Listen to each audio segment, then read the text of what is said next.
Shabbat Shalom. Nous allons commencer une nouvelle année. Shnat Hatash'a B'Siyata Dishmaya. Nous avons déjà perdu Parashat Bereshit, ce qu'il y avait en France 2 jours de fête. Nous allons commencer Be'ezrat Hashem directement Parashat Noach. Je crois que l'année dernière c'était la même chose, parce que le calendrier était les mêmes jours de fête. Nous allons commencer directement Parashat Noach. Au sujet de Parashat Noach, B'Siyata Dishmaya, nous allons expliquer la notion de Tshuva. Vous savez que Akadosh Baruch Hu est arrivé à une décision claire et nette de démolir le monde et de le raser, puisqu'il y a eu énormément de déséquilibre, énormément de hidarderot au niveau de Znot et de Hamas. Ça veut dire au niveau des Arayot et surtout au niveau du Gezel. Ça veut dire qu'il y avait beaucoup de vols, chacun voulait voler l'autre, et aussi au niveau des femmes, comme vous avez compris. Et puis, Akadosh Baruch Hu a décidé de prendre Noach, et à partir de Noach, redémarrer à zéro.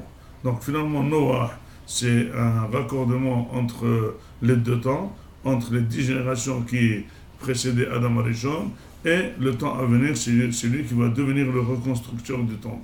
Donc Akadosh Baruch Hu n'a pas décidé de détruire le monde, parce qu'il voulait le redétruire et le reconstruire en 6 jours, comme il a fait dans d'autres mondes, comme dit la Gemara dans Sanhedrin. Mais non, il a décidé que le monde restait tel quel, mais il fallait renouveler la génération. Renouveler la génération, ça veut dire prendre à Noach et refaire à zéro. Mais quoi refaire à zéro? Il a décidé de refaire à zéro d'abord toutes les personnes, à part Noach et sa famille, mais en plus, il fallait faire un coup de Hagala. Ça veut dire qu'il fallait laver le monde entièrement, il fallait raser, enlever tous les microbes, et donc en d'autres termes, comme dit la Gemara, il fallait raser au moins Shalosh Tfahim, 30 cm, tout le parterre devait être rasé pour enlever tous ces microbes. Parce qu'on est arrivé à un stade où finalement l'homme ne fait pas ce qu'on lui dit, et finalement même la terre ne fait pas ce qu'on lui dit. La Gemara dit qu'on est arrivé à un stade où on sème dans la terre de la hita et elle donne de la sora. On sème du blé et ça donne de l'orge. Donc finalement, tout le monde ne fait pas ce qu'il faut, et c'est là qu'on voit que finalement le monde est soumis à l'homme. L'homme peut construire le monde, l'homme peut détruire le monde. Mais pour ce faire tout de même, Akadosh Baruch Hu a dit à Noach de construire cette tente, cette teva. Dit le Midrash que cette teva, la construction a pris 120 ans.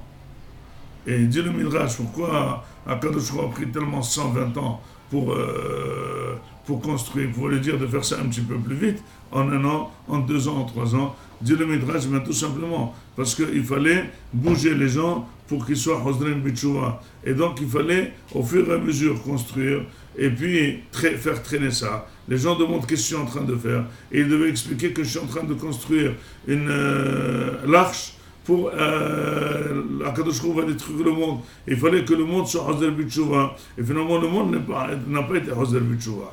Le déluge n'a pas commencé par le déluge, il a commencé par une pluie, après une pluie très forte, et après là, ça a démarré le déluge. Et tout ça pourquoi? Pour montrer que tout simplement Akadosh Baruch Hu est très patient pour la tchouva, et même quand il donne les coups, il faut être éveillé et réveillé dans les petits coups pour ne pas avoir de grands coups. Mais si jamais la personne n'est pas réveillée, eh bien le grand coup arrive. Et c'est pour ça que dit le Rambam dans le Chot Ta'anit, la première halakha, il dit que celui qui fait une faute, il ne doit pas être akhzari. Pourquoi? Parce que si jamais il ne se réveille pas à la première claque, eh bien il mérite une deuxième, une troisième, encore plus fort. Et c'est ça, quand on énerve le patron, eh bien ça va de plus fort en plus fort. Quand Akadosh Baruch Hu voit que tu n'as pas compris le remez, c'est là qu'il donne le vrai coup. Mais pour nous, il faut savoir comment ça se fait que 120 ans, et la pluie, et la forte pluie n'ont pas réveillé le monde. Et vous voyez que nous, réellement, toutes les bêtes sont rentrées dans l'arche. Il y avait beaucoup de Nissim qu'ils ont vu.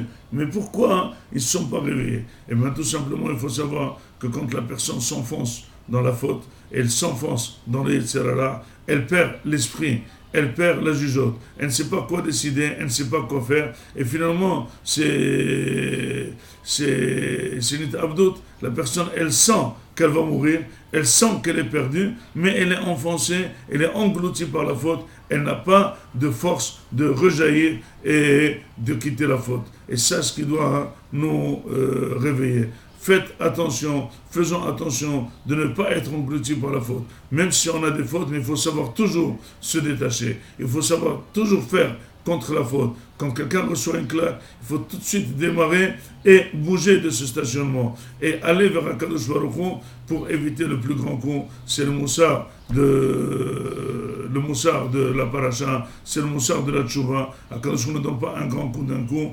À nous d'être éveillés. Regardons autour de nous combien Akadosh Baruch Hu réveille tout le monde contre Israël, a semé la peur dans tout le monde. Regardez ce pays islamique, regardez cette épidémie de Aboula, regardez que chaque fois il y a des coups qui nous font peur. À nous de se saisir, à nous de se ressaisir, de revenir vers Akadosh Baruch Hu et de préparer notre Geoula Shelema. Amen ve Amen. Shabbat Shalom.